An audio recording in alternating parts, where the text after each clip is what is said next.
Bueno, arrancamos, ¿no? Bueno, primero que nada, bienvenidos a la casa de Manolo Lima, a la Fundación Manolo Lima.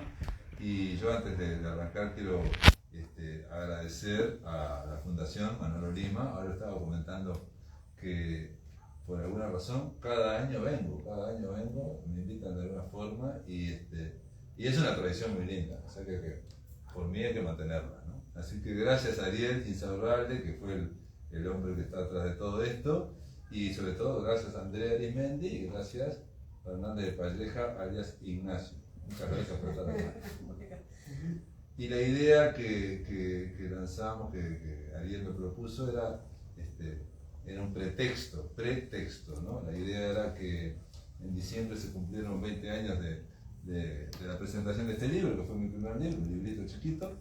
Y ahora le decía a Ignacio que la segunda presentación fue en Maldonado. Fue en el 2006, en enero o febrero, ahora no me fijé. Vine con Mercedes Rosende, que Mercedes Rosende también había sacado su primer libro en el 2005, y vinimos a la biblioteca ya de Maldonado, ¿no? Y ahí presentamos estos libros. Entonces la idea es un poco conversar sobre qué pasó en estos 20 años. En estos 20 años. Bueno, yo, como notarán, empiezo con este bolso acá, que no es para que miren el bolso, sino que le traje gran parte de la biblioteca Pablo Silva, ¿no? A ver qué ha pasado en estos años. Esto es poquito.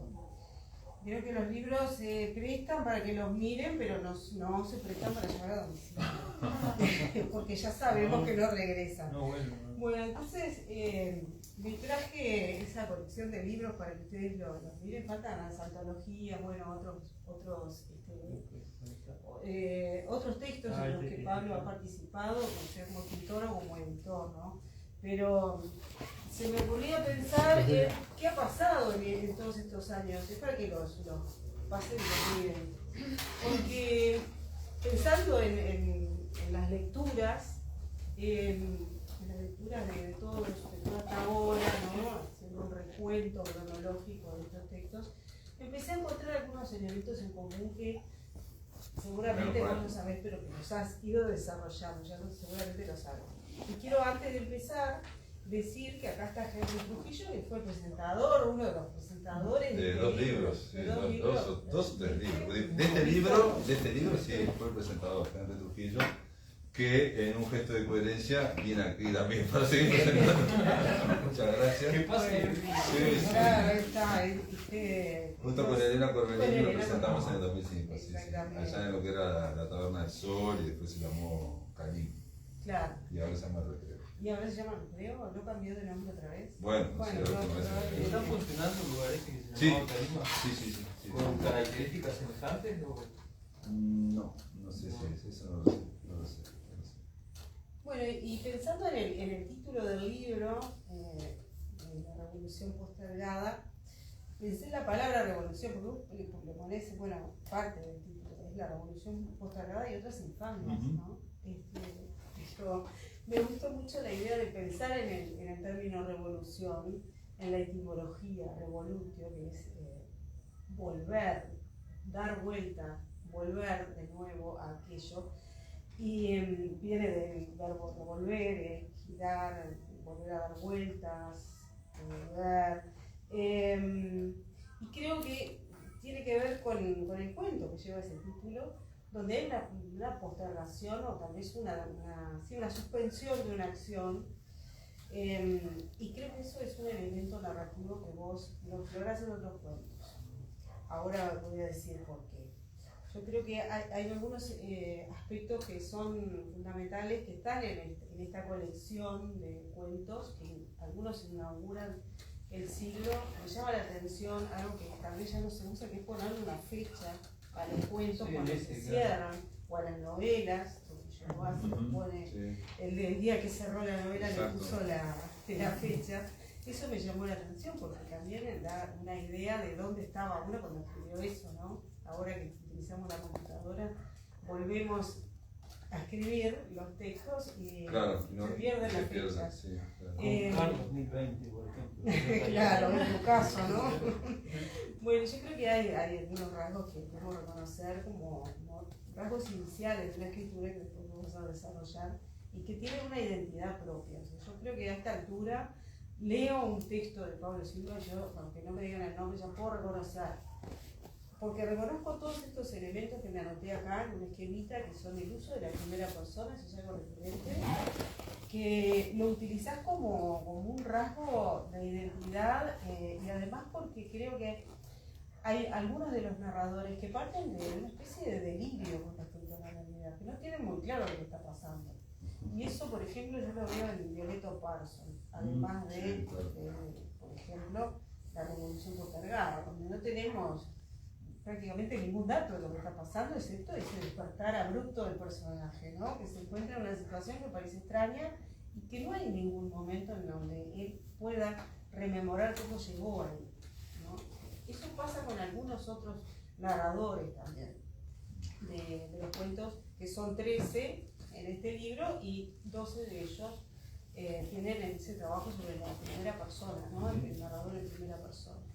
Entonces, eso lo veo como un rasgo distintivo, excepto en el Archivampiro, que es un cuento para niños, pues se pone ahí. No sé si los niños leen este libro. No lo sé, el Archivampiro bueno, por un lado sacó una mención en un concurso de Salto, ¿no? Que era gracioso porque lo hacía la Agencia Central. Lo había organizado Leonardo Garet y tenía el título promisorio de Hágale un cuento a la Agencia Central. A la Agencia Central. Pero uno de los premios ahí de las menciones fue grabarlo, entonces fue grabado por el locutor y después en la pandemia, muchos años después, o sea 15 años después, una profesora de la pandemia, ¿no? En Minas lo hizo inauguró un canal de YouTube para cuentos para niños y puso el Archivampiro con cierta animación que ahora ella está organizando la Casa Lorca. Eso fueron las... Ah, la Casa Lorca. Sí, pero bueno. Decía, no hay un antes, para estos narradores parece que no hay un antes, que vienen de la nada, se instalan ahí, nos sorprenden, ellos se sorprenden también y transmiten esa sorpresa, por eso creo que hay elementos que parecen delirantes y que exploran otro rasgo que es muy de algunos cuentos, que vos lo explorás bastante y que creo que acá aparecen un poco exagerados, por ejemplo, en el primero de los cuentos, que es Alabama debe morir. Alabama debe morir, que es la tendencia al ridículo de algunos personajes, ¿no? Y el humor, el uso del humor, pero esa tendencia al ridículo con lo inesperado también, porque muchas veces cuando leemos una historia esperamos ciertas descripciones y creo que vos te detenés en las descripciones de aquello que otro no, creo que otro narrador, otro escritor no pensaría voy a describir esto, sino que se detendría en otros aspectos. Por ejemplo, en Alabama debe morir está la piedra que describe, es un personaje que quiere la certeza desde la primera oración es que ese día su compañero de trabajo, que está de espaldas a él, debe morir, lo va a matar. Entonces, todos los intentos para asesinarlo fracasan. Es más, se va haciendo daño el mismo asesino, se hace muchísimo daño, además sufre horrible. Pero bueno, esa descripción de la piedra con la que primero le iba a pegar, ¿no? Que vos lo utilizás en otro cuento también, sí, ¿no? después ahora lo que lo vi, como 15 años después también salieron un cuento de la piedra, sí. Hay elementos, a ver, para que vean lo que digo de lo ridículo humorístico, que lo quiere envenenar, le prepara un café para envenenarlo y en un momento, bueno, ya después que está muy herido, le tira el café en la cara y se acuerda de que en realidad era el café que tenía veneno y que no lo va a quemar porque a la mamá le gusta el café bastante más bien frío. Entonces, sistemáticamente va fracasando en todo ese plan que tiene organizado para matarlo ese día, ¿no? Y además se da vuelta a la situación porque él, que es el asesino, quiere ser el justiciero. O sea, es como si buscara cometer un crimen para después convertirse en el que va a buscar hasta las últimas consecuencias el culpable del crimen. ¿Quién es el culpable de ese crimen, no? Entonces, hay algunos elementos que yo, como ese, por ejemplo, que yo igual lo veo en la revolución postergada con la circularidad. Hay algo de circular en las narraciones. Te cuento, la revolución postergada comienza con un sonido, con un ring, un teléfono. Es una película que está siendo proyectada y termina con un ring de un despertador, que es el que tiene el personaje en el bolsillo, ¿no? De un saco que no es suyo, ¿no? Ni impermeable que ni siquiera es suyo. Claro. Pero bueno, es algo, claro, que todo va llevando tal vez hacia ese elemento, ¿no? De ridiculez, que es divertido, pero a la vez es terrible, porque fracasan en todo lo que van haciendo, ¿no? Por lo menos algunos de estos personajes. Entonces, el reconocimiento de la situación y la sorpresa me parece que es algo que tiene un largo desarrollo en la narrativa. Hay imprecisiones, hay muchas dudas, los narradores no tienen muy claro lo que están no solo viviendo, sino también lo que está pasando, porque no puede confundirse con el lugar donde está, pero ¿y los otros qué están haciendo ahí? ¿Qué pasa en ese cine de la revolución postergada? Pues está lleno de militares que de repente se paran a cantar el himno, la película termina y vuelve a empezar. Es todo. Pero eso pasa en los cines uruguayos, ¿eh? La película termina y no, se paran. pero los días que es algo que llamó la atención cuando yo viví mucho en España, entonces claro, cuando vine tenía 20 años y una cosa que me llamó la atención cuando vine aquí es que el día si era un día patriótico de los cines, claro, se cantaba y después se paraba la gente. Eso me pareció increíble, porque estás en el cine, estás sabiendo cualquier cosa.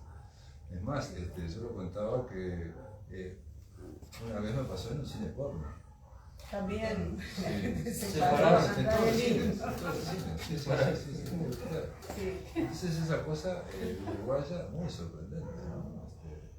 Que me llama la atención. Y nosotros no le damos, es algo que está, y aparte eso de que se pararon, ¿no? Y que miran mal si alguno no se para. Bueno, y que mirar mal si no se para, claro, es una falta de respeto. Bueno, pero fíjate que ahora, perdón que interrumpa, pero ahora me hiciste pensar en el procedimiento narrativo al que recurre Pablo, donde las cosas suceden naturalmente, donde hay algo extraordinario que sucede de determinada manera. Por ejemplo, ahora le llama la atención que la gente se pare y de pasada contó como lo más natural que estaba en el cine porno. Cosa que generalmente nadie contaría. Y eso pasa, claro, es lo que Andrea está diciendo, claro, de esa cuestión donde el personaje está inmerso en una situación rara siempre, ¿no? O sea, digo, lo que es la mirada del personaje, ¿no? O sea, Sí, claro, que fuiste a hacer periodismo y... es la mirada del personaje que se sorprende, digamos. Y muchas veces uno eso de que se despierta, ¿no? Bueno, ese es otro elemento importante, me parece que lo has explorado y que incluso en el libro dedicado a los sueños, que son rasgos oníricos, ¿no? Un personaje que en el medio de, o que se hunde en el sueño, o que despierta en el sueño, o que esto de despertar en una situación extraña, que ahí, bueno, tal vez tenga algo que ver con alguna influencia de algún otro escritor. Yo veo muchos nexos entre algunos cuentos y la huida de Violetto Parsons con algo de la ciudad, por ejemplo, de Lebrero. ¿No? ¿Tuviste contacto con Lebrero? No sé si empezó por esta época. Si eras lector de Lebrero. Sí, no, estos cuentos, el de la Revolución Postergada, que es el primer libro, fue íntegramente corregido por Lebrero. O sea, lo corrigió creo que 2 veces. Y iba a corregir una tercera vez y se murió. Y ahí tenía esa capacidad brutal de corregir que yo pensaba era un libro chiquito, ¿no? La Revolución Postergada. Y él me decía, bueno, cuando terminemos de corregir, ¿sí? Cuando estén todos aprobados, digamos, se corrija todos, habría que sacar algunos para que queden más chicos y más contundentes. Y yo no quería, no quiero sacar más, no sé qué hacer igual. Pero digamos, la afinidad con Lebrero estaba desde antes, pero sí, lo que pasa es que yo escribía desde hace mucho, ¿no? Mi primer cuento publicado es del año 88 y 89. ¿No? Ahí yo no había leído Lebrero, ¿no? Claro. Para nada. ¿No? ¿Y ahí vivías en Montevideo? Sí, porque yo vine en el 86, fin del 86. Bueno, eso es algo que hay que decirlo. Pablo vivió unos cuantos años en España, que se terminó de formar allí, Sí. y nunca publicaste en España previo a tu No, regreso, fue después. Cuando vine acá, pero digo, muchos cuentos se los había escrito ya en España. Claro. De hecho, esos cuentos que salieron en un concurso que hizo la ACFEU, que se publicó en un volumen colectivo, creo que se había escrito ya. Claro. Sí. Bien. Bueno, te digo otra cosa más que a mí me parece sorprendente en algunos cuentos y me divierte muchísimo, es que tiene que ver con esto de los narradores que no tienen clara la situación en la que se encuentran y bueno, y siguen, ¿no? A partir de eso, solo puede el diario transcurrir, lo que sea que tenga que pasar, va a pasar y no hay una vuelta atrás, no hay una mirada hacia atrás. Primero que me gusta mucho, me gustó muchísimo, que no lo había leído, lo leí ahora, es El único futuro de la amistad. Me pareció increíble que el narrador, que es un... ¿No te acordás? Sí. Pensé que ibas a decir, no me acuerdo. No, sí. El narrador es un adivino que no la vio venir. No pudo prever lo que le iba a pasar y es bueno. una especie de vidente, sí, vidente que es un chanta que está trabajando con clientes. La gente le paga para que lea el futuro, para que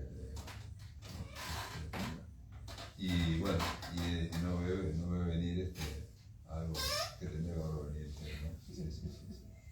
Sí. No, otra cosa que estuve pensando es que antes de leer al hebrero yo sí me gustaba mucho Felisberto, eso sí. Felisberto y claro. tiene esa mirada a veces también. Sí. Ojalá se pudiera una mirada como esa. ¿No tenés la tuya? Sí, claro, de asombro, esa mirada de asombro frente a las cosas que están pasando y que no se entienden. Bueno, pero ¿qué es eso también? Hay un rasgo cualitativo de tu obra también, ¿no? Esos personajes que no solo despiertan asombro en el lector, sino que el lector va haciendo casi el mismo recorrido que hace el narrador. Claro, para tratar de comprender lo que está pasando. Y está tirando hipótesis y teorías que son todas, y el lector se da cuenta que esas hipótesis son medias descaminadas. Sí, pero además porque siempre van a ser, parece que cualquiera puede ser inverosímil, ¿no? Increíble, sin embargo, bueno, es lo que ocurre. Un otro elemento, un último elemento que voy a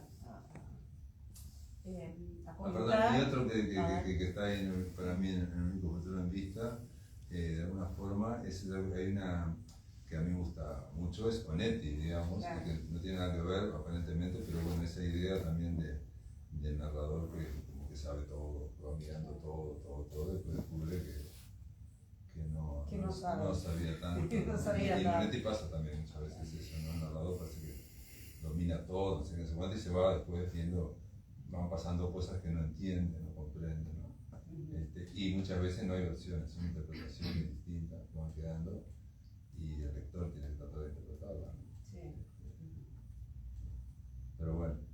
Hay un cuento que se llama, tiene una palabra que me encanta, que es el mueble, que es el bargueño rampante, que yo pensaba en Calvino, no tiene nada que ver el No, rampante con el bargueño, no. Pero también ahí me parece que vos explorás lo fantástico, lo extraño, con esos dobles que aparecen de los personajes que están en la zona donde está el bargueño, que bueno, aparentemente podría ser mágico o no, pero también es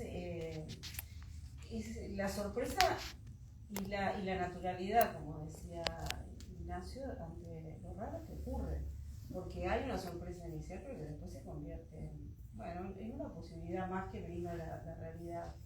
En ese caso, por ejemplo, es un sueño, está basado en un sueño y que se metió adentro, y creo que el bargueño ese surgió a partir de una consigna del taller del hebrero. Yo hice el taller del hebrero y de hecho la Revolución Postergada fue lo primero que escribí para ese taller y fue gracioso porque empieza el taller, ¿no? Y no se había dado ninguna clase, o sea, no se había dado nada. Entonces el hebrero después me dijo que él en su primera clase lo que hacía era, bueno, la gente venía con tantas ganas que para desfogar decía, bueno, él no daba ninguna cosa, en primera clase no decía nada, simplemente escriba, ¿no? Y yo escribí me acuerdo, la versión postergada de un saque, ¿no? Y entonces ahí es algo que creo que es muy importante en todos los escritores, y es el lector, el destinatario. Y para mí, yo creo que se me activó algo simplemente sabiendo que el destinatario, el lector, iba a ser Lebrero. Aunque no habíamos intercambiado palabras, no habíamos hecho nada, simplemente puso esto y le mandé eso. Y bueno, me dijo que se había reído mucho y que bueno, que estaba, que para ese cuento, no sé qué, no sé cuánto. Incluso me dijo cambiar el inicio porque mirá que esto es una consigna, en fin. Y bueno, y eso creo que es muy importante, ¿no? El destinatario, ¿no? O sea, para que, salvando todas las distancias, pero siempre pongo este ejemplo, que Vargas Llosa, en las obras, en los cuentos completos que hay en Alfaguara, el Vargas Llosa de Julio Cortázar. Vargas Llosa habla de su relación con Cortázar. Y dice que bueno, que coincidieron en París, coincidieron en Francia, en fin, no sé qué, y se mostraban las cosas. Y en un momento se separan, ¿no? Y dice Vargas Llosa que durante mucho tiempo él escribía como imaginando que detrás del hombro estaba Cortázar leyendo. Y se me hace y no sé qué hace cuánto, ¿no? Y solamente con ese destinatario ya él servía para... Y yo creo que es muy importante, lo que hablamos hoy justo con Ignacio, hablábamos en la casa del destinatario, ¿no? O sea, de que escribir para alguien, ¿no? Eso es. Y cómo te puede abrir puertas, eso, aunque no hayas hablado con ese destinatario. Puede ser un buen ejercicio, ¿no? Pensar en quién está leyendo detrás del hombro. Sí, pensar que pensar lo que hablábamos hoy era eso, pensar que al escribir no solamente se trata de un ejercicio intelectual o de manejo del lenguaje, sino que, por ejemplo, contarle una historia a alguien o decirle cosas a alguien, ¿no? Así que a veces puede llegar a quedar como olvidado eso de que la literatura es un acto hecho de lenguaje, y como hecho de lenguaje que es, tiene fuertes chances de ser un acto de comunicación. A veces hay literatura que se convierte en incomunicación, porque de pronto el uso que tiene del lenguaje, de la telemática, no pasa tanto con la literatura, de pronto más con la filosofía, que a veces que se vuelve cerrado al gran público, digamos, ¿no? Que se vuelve solo accesible a unos pocos iniciados que ya conocen, que ya han leído determinados textos anteriores y que además incluso integran el cenáculo de esa persona, ¿no? Eso pasa. Todo eso no pasa en los libros, en los cuentos de Pablo. Para la tranquilidad de los oyentes de este momento, como decía Andrea, son en general cuentos que son amenos de leer. O sea, uno lo va leyendo y por su propia construcción lingüística y por los elementos narrativos que se disponen ahí, empujan a la lectura, que es un dato interesante, porque a veces hay escritores, que no logran eso, o porque no lo logran con uno, de pronto.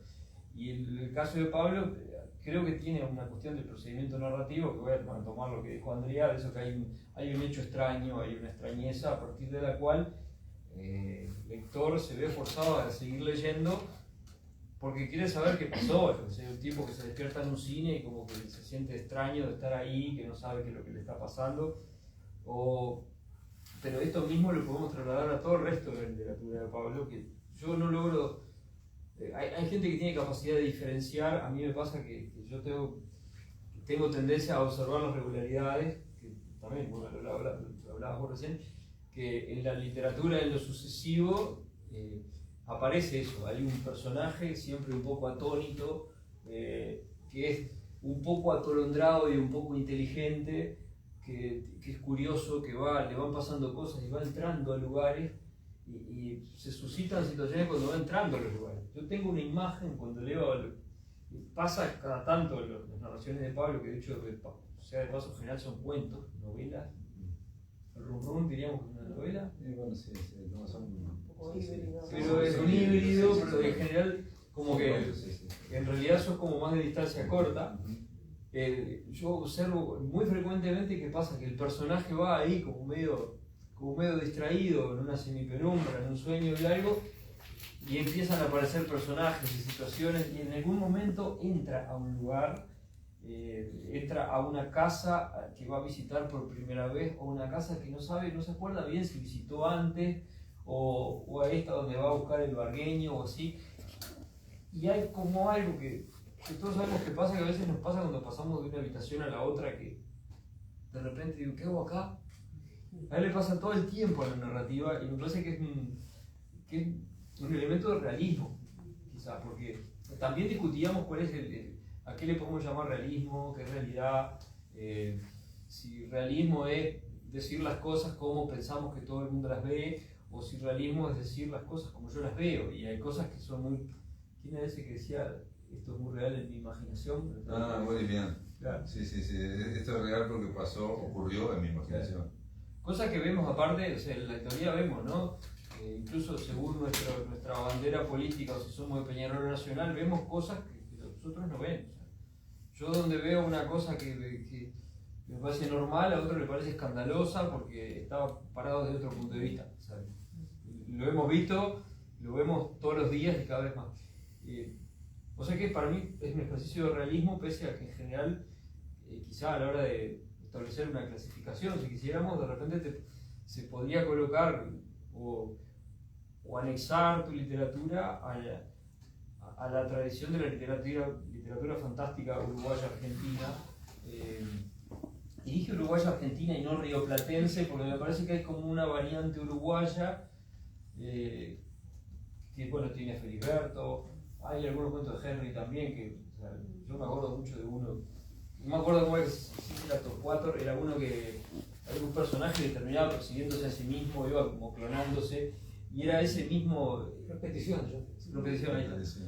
Que a mí en su momento me impresionó mucho, y ese tipo de procedimiento de decir, bueno, vamos a cambiar algo acá, lo que pasa, está muy presente en cierta literatura uruguaya. Y después que en tu caso creo que lo has abrazado, pero no de repente, no como una copia, sino como algo que es un rasgo afín a tu personalidad, porque en realidad tu personalidad como persona, porque tal, te conocemos, o hasta como periodista cultural, o como cierto emprendedor, no queda bien, ¿no? Actor cultural, gestor cultural, siempre tiene que ver con ir hacia adelante buscando algo nuevo y haciendo, introduciendo algo con cierto grado de idealismo. Yo cuando me acuerdo del título porque yo lo había leído hace un montón de años, yo decía la revolución portugal, revolución. Mira, la palabra revolución a mí me suena como a política, porque ella hizo toda la lectura de la revolución que existe, y a mí me suena como a política, ¿no? ¿Y qué habrá acá? Pero cuando lo lees nada que ver. Es que en realidad justamente lo que hay es como una especie de juego, una mirada con una especie de sorna, de ironía, de no creerse los discursos, de no estar casado o atado con nada, sino de estar observando los detalles. ¿Y por qué será esto? Y esto debe ser por tal cosa.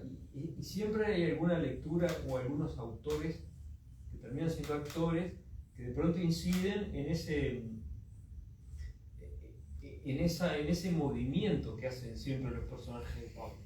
Y yo creo que siempre es Pablo. Yo tengo la sensación de que esa es la idea. Cuando lo leo, Cecilia Ríos, ¿sabes qué dijo? Pero me pasa que, perdón, termino la idea, te digo, que yo tengo la sensación de que cuando contás, por ejemplo, el rum de las cosas, ¿no? O sea, hay una escena que estás en la mesa, están no sé cuántos escritores, está Onetti, no sé cuánto. O sea, yo no veo a un personaje indeterminado, yo lo veo a él. O sea, capaz que soy yo como lector, pero no puedo dejar de ver a la persona que conozco. Quítenle que capaz que está justo, yo lo conozco al tipo y no sé otros lectores que ven, no sé Cecilia que vio, por ejemplo. No, pero era eso, Cecilia lo que me dijo era que este libro, me acuerdo cuando dijo ese, eran como distintas variaciones del mismo narrador. Así, del mismo personaje. Y yo dije, bueno, esas cosas que uno no se da cuenta. eran personajes muy diferentes, pero podía ser distintas dimensiones al ser narrado en primera persona. Pero bueno, uno hace lo que puede. Claro, yo creo que hay una cosa muy interesante, es que, bueno, hay quien escribe como tragedia, aventura, investigación, búsqueda de la verdad. Bueno, no es lo que yo veo en la literatura de Pablo en general. Yo lo que veo es como una mirada curiosa, es un moverse de repente sin saber por qué, que es como vivimos muchas veces, que a veces no sabemos qué estamos haciendo, a partir del cual van pasando cosas y a veces a veces el personaje es derrotado y en algún caso capaz que obtiene algo, por lo menos la experiencia, pero es más comedia que tragedia, es más una mirada un poco irónica del mundo, un poco, no tan irónica, pero no sarcástica, sino más bien como divertida. Es como que le está buscando la lista diferente, esa lista que no es la convencional y que genera un efecto que, o sea, es muy bueno para la narrativa, de que el lector se ve sorprendido, tanto por el comienzo como por el final. Y ahí podremos enganchar con eso que vos decís de las estructuras circulares que hay en muchos casos, que son típicas del cuento muchas veces, pero que claro, uno empieza leyendo algo y dice, ¡ay, qué pasó! Y termina metido en una situación así, ¿no? No es que de repente haga una página para describir cómo estaba vestido el personaje y después te cuente que estaba. Se lo metió directo ahí al cine, y estaban pasando una película y después se va dando cuenta cómo puede lo que está pasando. Cosa que creo que es muy realista, porque en realidad cualquiera de nosotros ha venido al mundo bastante perplejo. Y media res, venimos en media res, en mitad del asunto. Sí, claro. El mundo ya está andando, uno aparece y de repente resulta que hay unas criaturas que terminan de ser que son papá y mamá y de repente te ponen y te dicen esto es la escuela y así, y vos vas viendo y me parece que desde ese punto de vista es absolutamente realista. Por supuesto que... Perdón, y yo siempre rescato una frase de Kafka en los diarios que dice: la realidad es poco realista. Y me parece muy bueno, porque la idea de realismo siempre tenemos como una interpretación específica o muy consensuada de lo que debería ser realismo, y bueno, y la realidad es mucho más grande que ese realismo. Lo que pasa es que quizá era eso que yo estaba pensando ahora, que el realismo sería no sé, expresar en una obra de arte lo que el consenso de la sociedad piensa que, Claro, o sea, claro. De última sería poco auténtico, porque vos estarías diciendo lo que te parece que la gente quiere leer, o lo que te parece, el arte que te parece que los demás quieren consumir, porque a vos te parece que eso es lo que queda bien y lo que va a funcionar. Que sería como nada, adaptarte porque sí. Que eso no está, por supuesto. Lo que está ahí es que, bueno, el que escribe, parece que escribe porque le dan ganas y se le divierte en cosas. Después, por supuesto, que a lo largo de tu producción van variando un poco las formas, van variando un poco los temas, pero nunca tanto. Y lo interesante es que, sin variar tanto, igual siempre genera sorpresa. Siempre está pasando algo que al lector lo motiva, ¿no? Me acuerdo, había uno, me había gustado particularmente uno del Enigma Gardel, el último, que había también era una escena en un apartamento, había una especie de Aleph criollo, y en un momento los personajes... Que estaban en una rata de cerro. Claro, porque también ahí estaba metido Borges Sí, está siempre. sí, sí. De hecho estamos, no sé, en las conversaciones que tenemos, y hoy conversábamos con Andrés, también aparece Borges siempre. Entonces, me imagino que buena parte de la literatura tuya debe ser la respuesta o las ganas de que te lean, bueno, Lebrero, pero capaz que algún otro, ¿no? Sí, yo pienso que cuando digo lo del destinatario es que creo que el escritor está generalmente escribiendo algo y el primer lector es el escritor. Entonces, nosotros tenemos un lector que quiere ver a ver qué es lo que está saliendo, de qué se trata y cómo va a terminar eso, ¿no? Yo creo que pasarse para el lado de la escritura, creo que toda la gente que lee de alguna forma está coescribiendo, ¿no? O sea, estás creando cuando estás leyendo. y que pasarte para el lado de la escritura es como pasarte un poco para el otro lado del mostrador para decir, bueno, yo digo, básicamente todos somos lectores.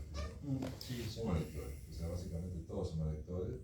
Y lo que pasa es que a veces queremos pasar del otro lado del mostrador para que eso vaya para otro lado que no hemos leído, pero queremos leerlo, digamos. Eso es lo que hay. O sea, escribimos lo que querríamos haber leído. Bueno, eso cuando sale bien. Cuando Claro. sale bien, claro, sí, esto, claro. Puede ser un poco infructuoso. Cuando sale bien, sí, claro, digamos, no siempre sale bien, claro, ¿no? Pero sí, estamos escribiendo. Bueno, una pregunta, ¿vos no sabés cómo va a terminar? Bueno, no, A mí me pasa que no sé. nunca sé, y esa es un Tenés que poco buscar el final. ese es un poco digamos, el enigma, lo que el misterio es cómo va a terminar. Y en general, empieza en media res, o sea, ya empezó la película, o sea, cuando empieza el cuento ya está a la mitad, ¿no? Sí. Eso es así. Sí, yo pensaba en esto que decía, un aspecto del que habló Ignacio, que a veces me pasa, por ejemplo, a vos de leerlo con una cosa absurda, pero leerlo con la voz de vos, ¿no? Y ya hay elementos humorísticos en mi mente. Sí. Pero hay elementos humorísticos, muy del humor que tiene Pablo, que a veces cuando vuelvo a leer algún fragmento, alguna oración, enseguida me salta la voz de Pablo. Parece que la voz de Pablo estuviera en mi cabeza. Y eso creo que me lo han dicho ya. Sí, yo sí, te me lo han he dicho, antes. pero yo creo, no sé si nos pasa eso con las escritoras o los escritores que Claro. conocemos, no sé si Claro, es capaz eso que es también. eso también. No lo sé. Sí. Pero me lo han dicho, sí, sí, me pasa. Claro. Sí, Pero no sé si nos pasa eso con los escritores y los escritores que conocemos, que eso es una macana. ¿No? Porque ahí el escritor se tendría que borrar y tendría que quedar solo el La texto. obra. ¿sí? Si te gusta el autor, el escritor, si te gusta la obra, no conozcas al autor. Sí, sí, lo que decíamos Ferreira, si te gusta la cita, no leas la obra completa. Si te gusta la obra, no leas las obras completas, de todas las obras. Pero si te gustan todas las obras completas, no conozcas al autor. ¿No? O sea, sería eso. ¿No? Claro. Sí. Vos que empezaste, dijiste que empezaste a escribir narrativa directamente cuando estabas en España, siendo adolescente. Sí, por los 15 años, sí. Lo primero que escribí una vez cuando tenía 9 años son poesías. Ajá. Pero escribí 2 poesías nada más. Y después nunca más. Esa fue mi carrera como poeta, fue intensa y breve e intensa. Y bueno, y después, yo creo que cuando uno escribe, cuando uno quiere hacer pasarse al otro lado del mostrador, lo hace por 2 formas. Una, porque claro, quiere leer, pero también porque hay algo, y eso es una idea que yo tengo, ¿no? Que quiere expresarse, que está presionando para expresarse.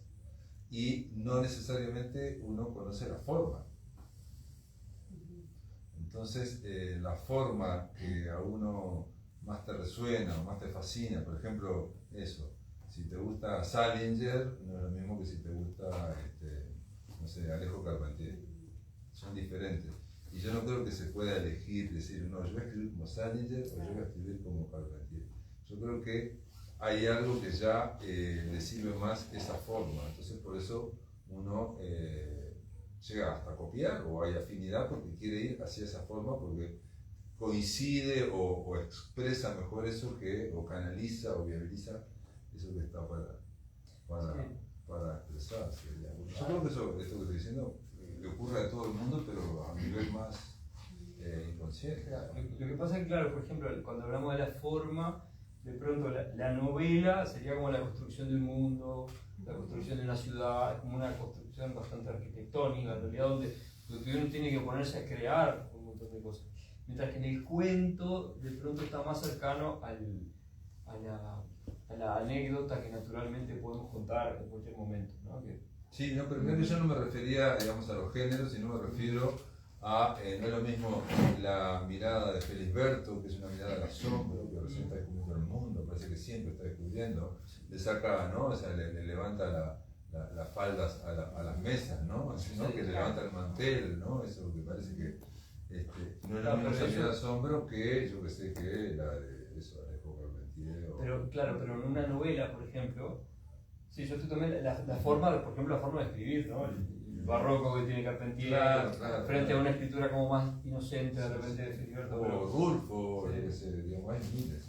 Sí, o la voz de García Márquez, como era la voz de Borges, o la voz de Cortázar, o la voz de, no sé, de cualquier autor o autora que conozcamos.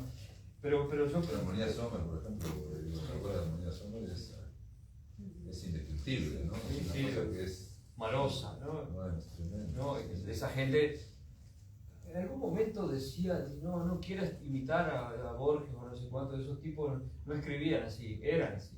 Claro. Y me parece que es un poco lo que estamos diciendo, Sí. que hay como una naturalidad en esa escritura que revela, para mí, una verdad. Si es que la verdad tiene algún valor, sería eso. O sea, que lo que está escrito ahí responde a una mirada auténticamente tuya. Que por supuesto que para llegar al papel ha tenido todo un proceso de lectura, de tomar decisiones, de editar y todo lo demás, pero el núcleo de lo narrativo me parece que es ese.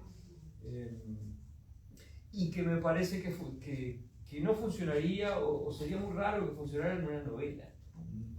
Porque pienso que una novela termina siempre siendo como un... termina aburguesándose de alguna manera. Claro, se me está ocurriendo en este momento que una novela, en un momento, capaz que te sorprendió al principio, pero después ya hay un orden de cosas que está establecido y bueno, está así. En este mundo, todo el mundo camina cabeza abajo. Bueno, en un momento ya te acostumbraste a que la gente camine cabeza abajo y las cosas son naturales así. En la página 100 ya no te sorprende nada que la gente camine cabeza abajo. Tu cerebro ya lo dio vuelta, ya está. Sin embargo, en el cuento vos podés hacer esa operación de generar la extrañeza, la podés sostener y concentrar, ¿no? Es como un tipo de experiencia así. Pienso que seguramente es lo que ha extremado de alguna manera es el tema de la perplejidad, lo paradójico, lo raro en los microcuentos que hay por ahí, ¿no? Libro, que lo presentamos acá, el libro de microcuentos, o microrelatos, o microficciones, que tiene muchos nombres. Que también esa concentración del pensamiento, ¿no? Porque estoy pensando, pero la Violeta Parson es una novela corta. Claro, esa no la estoy citando porque no la leí. Es como convencional, digamos, desde ese punto de vista, y es de alguien que se despierta y que descubre que no tiene memoria. Entonces tiene que reconstruir qué fue lo que pasó. Y bueno, y la novela es tratar de... Y son derivas, ¿no? Buscando, a ver qué fue lo que pasó. Claro. Pero sí, probablemente ese sistema así no sirva para hacer una novela grande, no sé. ¿Vos sabías esto? ¿Eh? ¿Lo habías pensado? Sí, por eso digo, lo que pasa es que todo esto que estamos diciendo es todo muy, ¿no? Subjetivo, ¿no? Por suerte el origen Completamente. es discutible, digamos. No, yo no sabía que iba a decir esto. Sí. O sea, yo no lo había planificado previamente porque, bueno, siempre se planifica previamente. Sí, Bueno, podría haberlo planificado posteriormente. Redundante. Lo planifiqué a posteriori, digamos. Sí. Bueno, un personaje tuyo podría ser a todos, ¿no? Claro, los personajes de él justamente no planifican. En realidad no son tipos que dicen voy a robar el banco. Entonces, no sé, hay una novela que se llama El Gran Robo del Tren, de un escritor inglés que se llama Michael Crichton. No, el norteamericano, Michael Crichton, que es un gran robo del tren en Inglaterra. Entonces, y los tipos van mostrando cómo hacen todos los pasos para robar el banco. Tenemos que conseguir un cerrajero que hace las llaves, y las llaves las hace así y así, y tenemos que conseguir un gurichico que se meta por no sé dónde, porque es el único que se puede colar por no sé qué lugar. Es todo planificación. Eso cabe en una novela. Sí. En tu caso es todo lo contrario. De repente el tipo se encuentra trancado en algo y tiene que ver cómo sale. Sí. Bueno, pero también puede ser una novela que no digamos que todo salga mal, por ejemplo, que salga toda la planificación mal, o que la idea que tiene el narrador siempre esté desmentida por las cosas que están pasando, una y otra vez, ¿no? Pero se vuelve hábito. A la mamá debe morir es algo así. El personaje, al fracasar todo el tiempo, claro, es una novedad. Cada acción que realiza, cada acontecimiento va en contra de sí mismo, de sus propias ideas acerca de lo que de deber ser. de lo que debe ser. Bueno, es eso, digo, yo creo que para mí alguien que lo hace, por ejemplo, y que tiene que ver a veces con la neurosis, es Woody Allen, por ejemplo. Muchos personajes de Woody Allen quieren hacer tal cosa y van chocando contra la realidad, van chocando, y ese choque contra la realidad es el que va generando la narración, ¿no? Entre lo que quiere ser y lo que ocurre, que no coincide con lo que se esperaba, ¿no? Claro, esa es otra cosa, y es que los personajes piensan un montón. O sea, piensan, interpretan, observan. O sea, no son meros actores que hacen cosas, no sé, que tiran tiros, no sé qué. Son personajes que están pensando todo el tiempo. Capaz que pensando de una manera absurda, pero están todo el tiempo pensando. Pero quería... Sí, yo creo que eso, no sé si diría que es muy uruguayo, no sé si me atrevería a decir que es uruguayo, pero digamos esa idea de una gran actividad mental y después cuando van a la acción... Y poca acción concreta. Bueno, pero pasan cosas también en la acción. Pasan cosas en el pensamiento y a veces pasan cosas entre la discrepancia entre el pensamiento y el hecho, que también tienen sus cosas.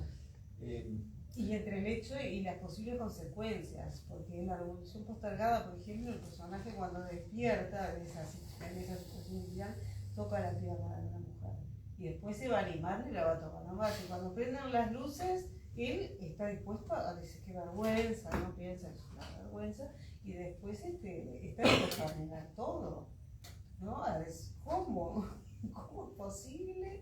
No puede reconoce que es un error. Es decir, hay algo ahí que funciona bien, que es, ¿no?, el límite moral, pero igual lo hizo. Ahora no está dispuesto a reconocerlo, asumirlo, ¿no?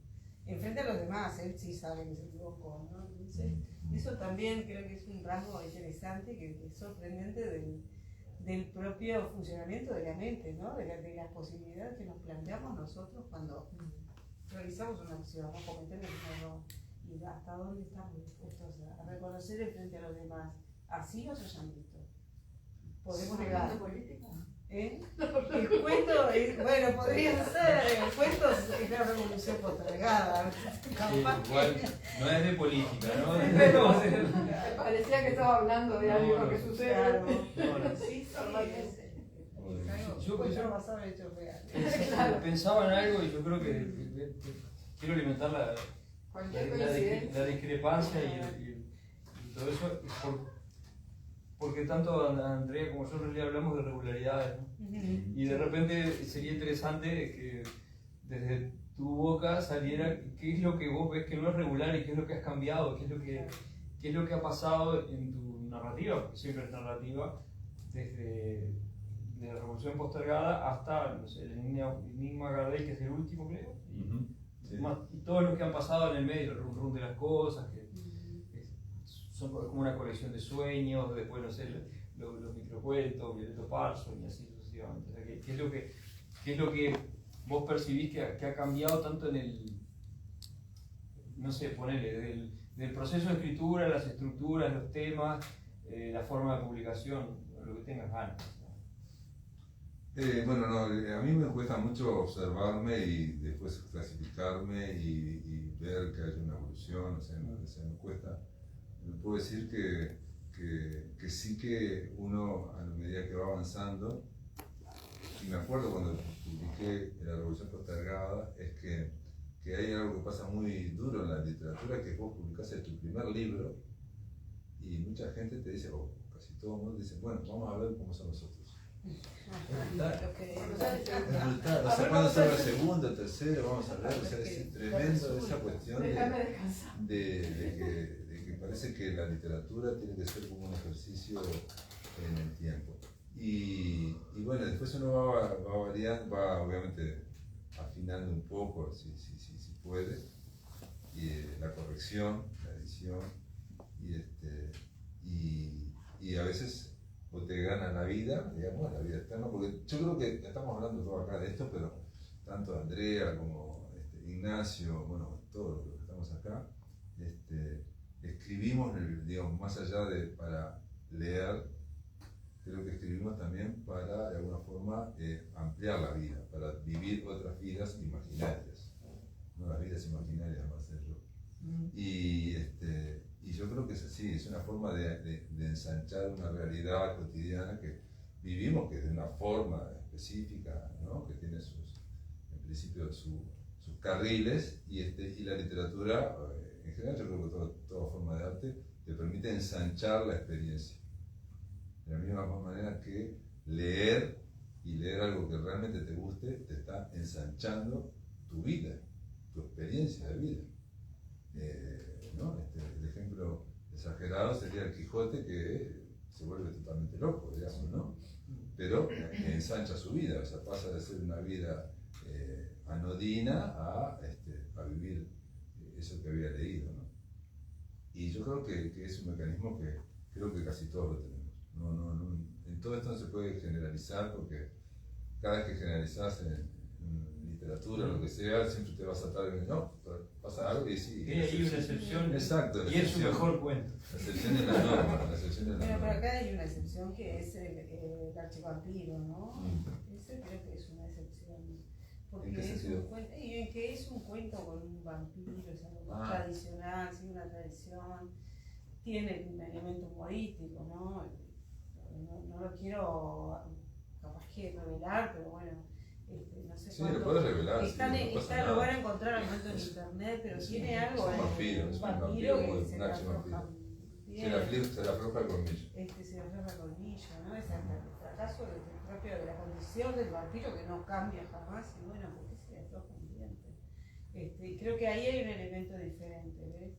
Que es un cuento que tiene algo de inocencia, a pesar de que el personaje es un malvado, ¿no? Porque el vampiro es un maligno, terrible, pero bueno, tiene otros elementos, tiene una tradición, tiene ese elemento humorístico que está presente en tu obra, pero que tampoco no llega al extremo ridículo de algunos de los personajes, ¿no? Que están como en una búsqueda sorprendente. ¿Sí? No, este es un pobre desgraciado que se le afloja un diente, a pesar de... Y genera esa empatía, ¿no? Es malo, lo que quieras, es un vampiro, pero es un dibujito animado. Es como, claro, es como una caricatura. Bueno, sí, una de las cosas que lo único que puedo decir así es que mi planteo siempre era, precisamente, como que imaginar vida, hay que ensanchar la vida, es darle énfasis a la imaginación. Y no caer, digamos, eso lo veía yo, no caer en lo que cae muchas veces en la literatura, que es la referencia erudita y literaria a otras cosas y los guiños, ¿no? Eso, yo tenía esa visión que era muy prejuiciosa, ¿no? De que yo no quería hacer eso, yo no quería, y aparte por mi profesión, digamos, estaba continuamente como periodista cultural leyendo otros, y no quería trabajar la literatura como un guiño o como una intertextualidad o como no sé qué. Yo quería imaginación y punto. No como algo para iniciados. Bueno, pero ahí en el archivampiro tiene razón Andrea, ahí ya, digamos, el vampiro es un género, un subgénero, ¿no? El vampirismo, en fin, todos tenemos. Y bueno, y después en algunos... No, pero el vampiro no es Foucault ni Derrida. Un vampiro, todos conocemos vampiros. Pero hay un subgénero de los vampiros, sí, claro. Y entonces ya tenemos todo y se está dialogando. Cada vez que vos pones un vampiro, en este caso es un archivampiro, porque yo, eso también es una cosa que me gusta. Mirá, en un libro de parapsicología o de terror, no sé qué, encontré la figura del archivampiro, que existía. Entonces, esta figura, no me acuerdo ni qué era, porque era esos libros que uno compra por 10 pesos, ¿no? De ciencias ocultas o por poderes sobrenaturales. Memorias, eso está bien. No, sí, pero en plan escrito en serio, ¿no? Aparece también a veces cierto coqueteo con lo paranormal, que lo hemos conversado, ¿no? Pero con eso de, esto, ¿habrá algún otro fenómeno oculto que lo está produciendo? O sea, hay como también un cuestionamiento a la realidad establecida con la que todo el mundo está de acuerdo. Todo el mundo está de acuerdo que, no sé, a primera vista, que no sé, que pasa tal cosa y que no sé, que no existe la levitación y que no existe la telepatía.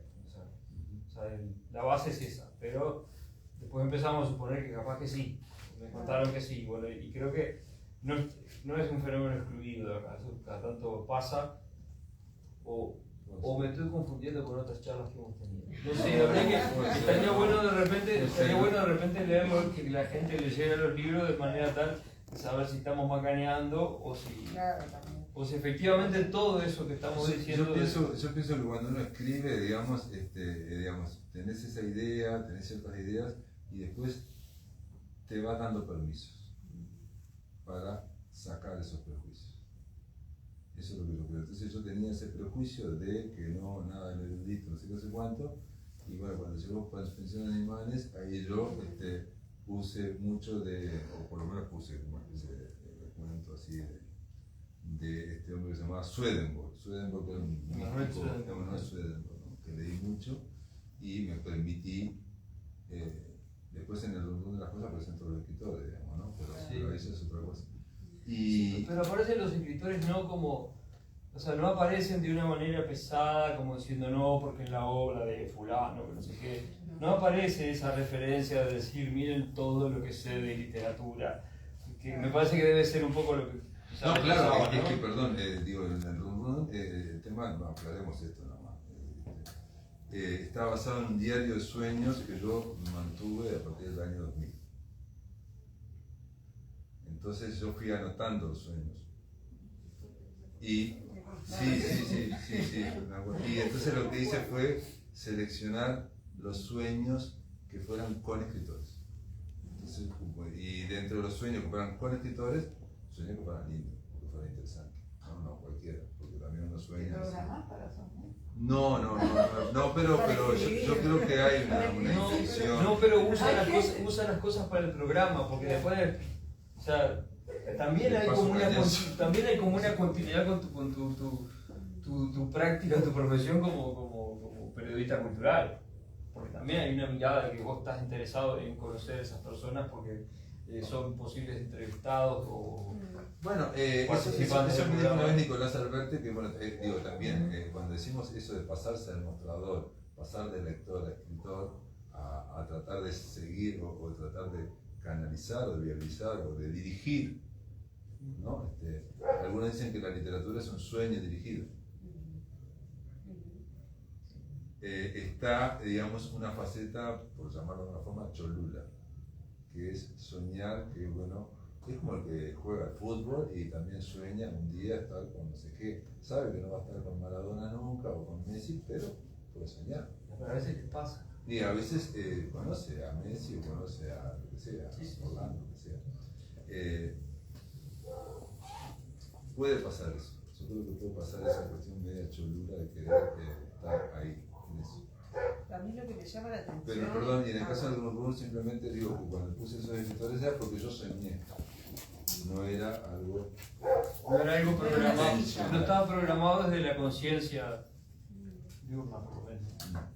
A mí lo que me llama la atención y que me quedó ahí en la memoria reciente, porque hace unos momentos, es esa idea de que la imaginación, bueno, la imaginación puede producir monstruos, pero que pueda únicamente a través de la imaginación llegar a la literatura, es como es muy exagerado. Es muy exagerado, sí. Es muy exagerado, pero es una idea exagerada, digamos, frente a algo que era muy común, ahora no, por suerte no tanto, pero en los 90, los 90, que era la idea de, o por lo menos lo que yo leía, la idea de la literatura como una estrategia donde hay que poner recursos, y donde hay que hacer una especie de programación, y donde no sé qué, y donde hay una dirección que no sé cuánto. Frente a esa idea muy consciente, la idea de, no, la imaginación, que si algo tiene la imaginación que viene de lo inconsciente, guiada, o bueno, que tuviera mucha... La imaginación al poder. La imaginación al poder, exactamente. Yo tengo un amigo que es compositor de música y él dice que los artistas, ¿no? Los que escriben, como que cuando vos te pones a escribir te instala el celular, ¿no? La computadora, lo que sea. Y dice que en un momento estás vos en blanco. Y de repente como que, ¿viste? Haces ese pic. Entonces te conectás con otra dimensión, con esa imaginación, ¿no? está ahí, pero en ese momento la canalizás y viste que empezás a escribir y no sabes de dónde te viene eso. Te viene de... Sí, eso, de es lo algo ideal. onírico, Eso, de eso algo- sería lo ideal. Sí, sí, sí, cuando funciona, sí, está muy sí, bien. porque Sí, a veces sí, no sí, sí. funciona. A veces A vos veces querés escribir funciona, sí, algo, lo tuviste la idea todo el día o la noche, ¿no? Cuando lo soñás, pero cuando lo querés, porque lo difícil, ¿no? No sé si le pasa a todos, es eso que tú tenés en la mente, ponerlo en el papel y cuando el otro lo lee, lo Claro. interpreta. O sea, Sí, todos lo completa. van a interpretar diferente. Sí, completo. No sé qué, Sí. qué sentís vos cuando ellos hacen una crítica, ¿no? No, Tu opinión, o es lo que ellos ven en lo que escribís, es lo que vos quisiste poner. No, no. Si nos pagan, En realidad, Pagan digamos, escribir. ¿Eh? No, porque a veces los otros hablan de lo que vos escribiste y vos decís, yo escribí eso. bueno, sí, no, ese es Sí, claro. Decís, vos, Esa era la ¿cómo que yo escribí Claro, eso? pero esa es la invitación que yo le hacía, que él diera su versión de los hechos. Claro, porque la en realidad versión sí, es lo que vos pusiste No, ahí, pero es lo que es los demás la interpretan. versión de los hechos también, digamos, va variando. Pero, en fin, yo creo que nada, que es así, digamos, vos escribís, vos también escribís, y cuando funciona un texto es cuando parece que está escrito por otro. Sí. Esa es cuando funciona, es lo que yo pienso, ¿no? Y que la escritura tiene que ver con la lectura, pero también, no lo dijimos, con la lectura posterior a la escritura. O sea, cuanto más uno se aleja del texto, o sea, a mí me ha pasado en general que he dejado pasar 8 años, por ejemplo, por atención de animales, otros, ¿no? O sea, una de las cosas dije que lo empecé a escribir en 16, o sea, dejé pasar 16 años para el diario de sueños. Entonces, volver a leer eso te da una distancia que como que realmente vos lo lees como si lo hubiera escrito otro. Entonces ahí también la idea es que el usar la texto, tijera, en el caso. claro, que el texto diga lo que quiere decir el texto, no lo que uno quiere decir. Sí, pero hay un dato ahora, cuando decías lo de la imaginación, esto es dato, ¿no? Esto que voy a decir es un dato muy concreto. Hay escritores que, no sé, hay escritores que son de género, no sé, escriben policiales, o escriben novelas románticas, o escriben novelas históricas, O distopía. biográficas, o distopías, ¿no? Pero, no sé, la gente que escribe, y después hay un tema que tiene que ver con la recepción de la obra, o con la difusión de la obra, o hasta con la cantidad de lectores, que son los temas, porque de repente capaz que si mañana sale una novela de, no sé, El amor prohibido de Pepe Mujica, capaz que es una novela que vende cantidad porque el personaje convoca Amor prohibido de Pepe Mujica o de Pepe Valle, no sé, pongamos, cualquiera que sea una figura muy relevante. Se me ocurren varios argumentos Varios posibles para... Claro, pero imagínate que Bueno, sale ahí- eso, ahí- o sale una novela, por ejemplo, imagínate que sale una novela, o sea, yo conozco a un brasilero, Aldir, que escribió una novela sobre Fructuoso Rivera, que en Uruguay no hay, ¿no? Pero que si se publica acá, la novela de Fructuoso Rivera, va a recibir algunas lecturas literarias y va a recibir otras lecturas extraliterarias que le van a aportar dinero al autor, quizá, y que... ¿Cuál? Para el Juan de... Sí, Sí, sí, porque Juan sí, de Chagas, ¿no? De Jorge Chagas, sí, sobre el Rivera. Claro, pero Hay varios. pero es historiador. Sí, sí, no, Entonces no. de repente ahí como que la literatura cuando se toca determinado tema, sabemos que hay lectoras que van a elegir determinadas temáticas. Entonces yo leo siempre de aventura, yo leo los policiales. Y acá no es así. Digamos, puede aparecer hasta en algún momento el policía o alguna subtrama policial, pero no es fácilmente identificable eso.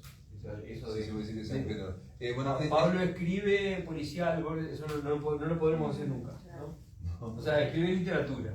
Sí, sí. Bueno, no, yo lo que pensaba, ahora estás hablando de lo que sería, y un poco para ir redondeando, ¿Por qué? Porque- la recepción. porque O sea, la estamos cocina, hablando ahora claro. de la cocina, Sí, pero el sí. tema de la recepción. O sea, lo que es en estos 20 años escribir en Uruguay desde mi punto de vista, lo que me pasó a mí, ¿no? O sea, que es una cosa muy ínfima. Por eso yo atendía al título de la. Bueno, de está la muy charla, bien, sí, ¿no? sí, Justamente. yo pensaba, digamos, esto salió en el 2005 y en un mundo que no existían las redes sociales. No existía. Entonces estaba armado ese mundo, aunque pasó hace 20 años, armado de otra forma.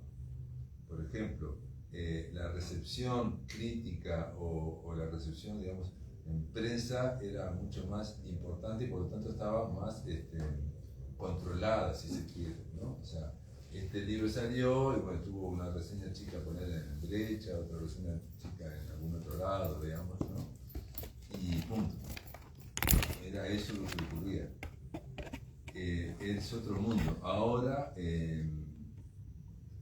estamos con las redes sociales, estamos en directo. Exacto, estamos en directo, exactamente, y entonces cambió esa cuestión de la recepción. No sé si es más fácil, no me atrevería a decir que es más fácil o que es más difícil.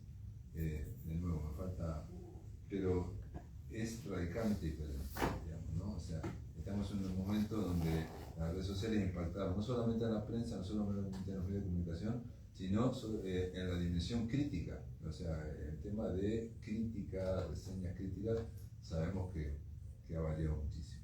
Entonces, la recepción en Uruguay, otro tipo de recepción crítica es las ventas, ¿no? Esa sería una recepción crítica. Si se vende un libro o no se vende, si fue reeditado o no, si se editó en otro país o no, esos serían algunos elementos para hablar en un mundo tan atravesado por la información como estamos, ¿no? Ametrallado por la información. Agobiados. Entonces, claro, por ejemplo, yo tengo algunos libros que fueron publicados en otros países, pero no sé si eso implica necesariamente que tuvieron mejor crítica o que tuvieron una recepción diferente. Seguramente, no sé, seguramente sí, pero no lo sé. Y tiene que ver con el escribir en Uruguay, ¿no? O sea, todos estamos tratando de escribir y en un lugar donde por un lado se edita aparentemente mucho y no hay una ampliación, esa es la sensación que yo tengo, una llegada a más gente. Esa es la sensación que siempre tuve, ¿no? O sea, Lebrero decía una frase que uno se agarra la cabeza cuando la decía, no puede ser que este tipo la diga cuando estamos hablando de un escritor que ya estaba al final de su vida. O sea, yo lo conocí en los últimos 4 años. Y después se murió, y entre los 60 y los 64. Y él decía que él escribía para 200 personas, que había 200 libros. No es que él quisiera que hubiera 200 y que libros, era para él 200. Y lo cual me pareció una locura decir eso, ¿no? Para alguien, ¿no? Pero bueno, esa es una visión, y la traigo acá a colación porque es una visión. A veces no tenemos ni siquiera esa visión, ¿no? ¿Me explico? Pues no tenemos 200, ¿no? Bueno, Que sí, nos llega. bueno, sí, el tema de si te compran o no compran, porque no necesariamente 200 lectores sean 200 libros. ¿Vos ¿me explico? No, porque el libro después se va prestando. Bueno. Tiene que ver con de nuevo, me parece que cuando saqué este libro, me acuerdo que yo dije, lo saqué y recibí eso. Vamos a ver cómo es el segundo, vamos a ver cómo es el tercero, ¿no? Y ahí hay esa cuestión de ir atravesando eso. Y además de no sé qué piensa Henry Trujillo de eso. ¿Yo? De la recepción. De la recepción. No, me da la impresión de que ahora en realidad me asombra que se siga escribiendo en realidad, porque en esta época, digo, uno pensaría que cosas como los audiovisuales o toda la producción cinematográfica, de series, de streaming, ocupó todo. Pero hay gente que sigue leyendo, eso es asombroso. Yo creo que si sacan las cuentas, se edita más ahora que todo el resto de la historia. Entonces es un poco paradójico eso. Capaz que lo que sí ha variado es la densidad de la literatura, en el sentido de que capaz uno antes eran mercados que eran más restringidos, pero también era de gente que tenía una apreciación o unos criterios de lectura que eran más coincidentes con lo que en general los escritores que ya tienen sus propios criterios generan. Más allá de que había una literatura popular que justamente hacía el enganche con Que era el Netflix de la época. Claro, la literatura. Marcial Lafuente Estefanía. Ese tipo de cosas. Y la literatura Stendhal decía en 1836 que en Francia cada persona en Francia leía 3 o 4 novelas por semana. Algo así, había una literatura muy popular. Capaz que ahora lo que ha pasado es que el círculo de los lectores es como más, los que leen tienen como criterios más parecidos a los del público de serie, digamos.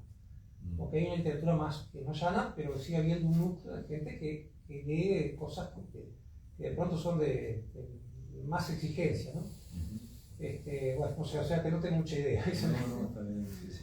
Yo creo que capaz que la gente escribe en la esperanza de que ese texto que escribió se ha convertido posteriormente en una serie de Netflix. Sí, hay mucha gente que lo manifiesta. Quiero hacer un comentario que no tiene nada que ver con esto, pero que me encanta, que lo estuve pensando desde que agarré este libro, lo tengo que decir, no quiero olvidarme, por eso lo tengo acá. Que tiene una contratapa muy linda, un comentario precioso y firmado por Elvira Olazábal, y me encantó esto porque es la madre de Pablo, me hizo el comentario, es como invité a mamá a que venga, Sí. Me encantó la idea de que pusieras a tu madre. Sí, eso fue un chiste y el problema de lo que hablamos de los libros, el libro todo libro es un soporte. Es un soporte que el libro, así como es un cuadro, en fin, la cultura, el libro es un soporte y en el caso de la cultura occidental tiene mucho peso. Y entonces, una vez hablando con Felipe Coleri, yo te lo contaba, Felipe Coleri me dijo, el libro es un aparato solemnizador, solemniza, entonces como que le da fuerza a lo que uno escribe, o sea, y eso lo puede comprobar cualquiera, no es lo mismo imprimir en un par de páginas en una impresora que luego leer ese mismo cuento o esa misma novela en un libro. Tiene una fuerza, porque el libro hace, no sé, 500 años que más o menos se hace con las mismas proporciones de blanco alrededor, digamos, una caja de texto, más o menos el aparato es similar. Y entonces lo que pasa con eso es que como es un aparato solemnizador, a veces uno hace un chiste y puede no darse cuenta.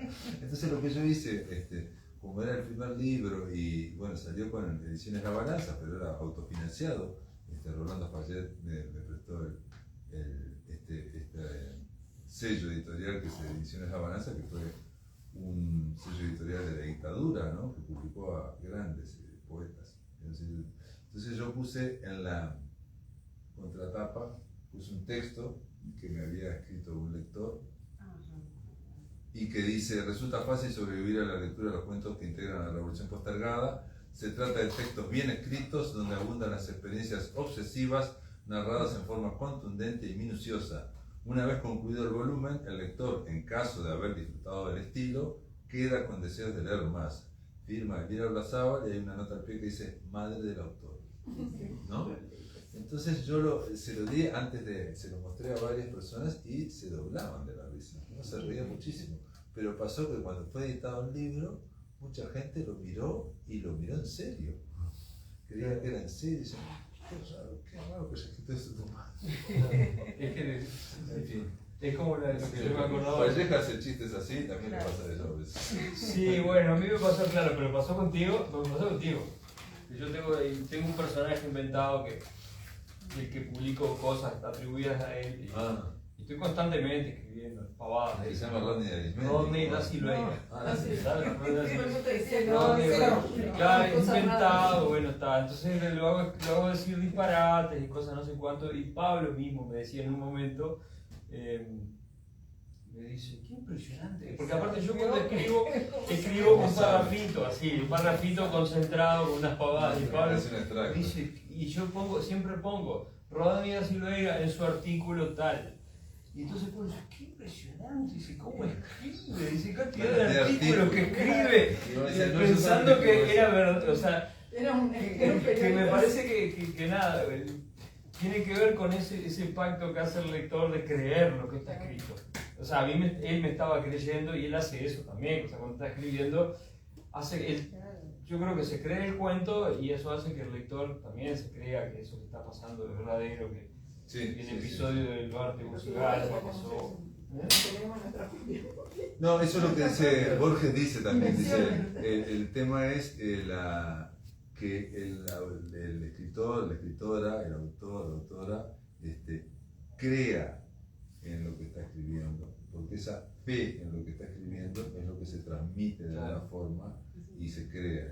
Lo que es terrible es que un escritor o escritora escriba algo y no crea demasiado, que esté pensando en otras cosas, digamos, que esté pensando en otras cosas como la arquitectura, la ingeniería de la obra, no sé cuánto, y es más o menos, ahí, ese es el problema. Y la otra, yo quisiera cerrar con esto, porque me contaban de uno de determinado pueblo, el hermano de un amigo, me contaba que decía, qué inteligente que fulano, dice, escribió un libro.